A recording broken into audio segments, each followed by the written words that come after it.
గుర్తుంది నాన్న? ఇప్పుడు దాకా చెప్పిందంతా. అబ్బా కంటిన్యూ చేయమ్మా. చెయ్యక్క.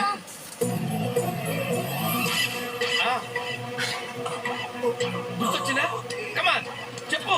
సీనియర్ పర్వాలేదు, బిడ్డనే పర్వాలేదు. పర్వాలేదు. సీలోకి ఎలా ఎంటర్ అయ్యాడు? ఎవడాడు? ఎలా ఉంటాడు? కమాన్ స్పీడ్ అవుట్. కమాన్ నా ఫేస్ చెప్పు. కమాన్ స్పీడ్ అవుట్. బైక్ పేసాడు. అదే పొట్టిగా పేరేంటి? బట్టల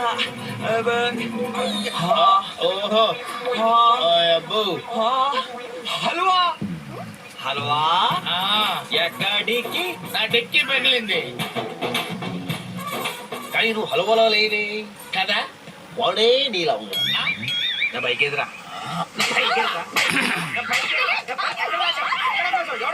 నువ్వు పద పక్క పద చెప్తాను. చెప్పింది నిజమే సార్. ఆ బ్రాస్లెట్ చెన్నై జ్యువెలరీ షాప్ వాళ్ళు 2 పీసులు తయారు చేశారు. ఇద్దరు కమ్యూనిటీ ఉద్యోగం చేసుకుంటున్నాడు. వాడిని అలా ఉండని